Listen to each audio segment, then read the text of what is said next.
אני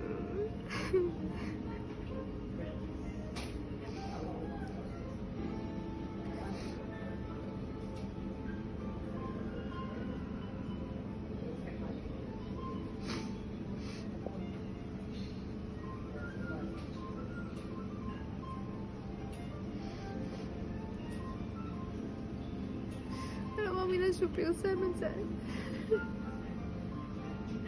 לא מאמינה שהוא פרסם את זה. מה אני אעשה עכשיו? איך ידברו עליי? מה יגידו לי? כל האנשים יצאו עליי, יגידו לי שזה לא בסדר מה שעשיתי, האנשים יתקפו אותי, האנשים יבקרו אותי. אני לא מאמינה שהוא פרסם את זה. מה אני אעשה עכשיו? מה יגידו לי? יראו את זה בכל מקום, איך יסתכלו עליי ברחוב.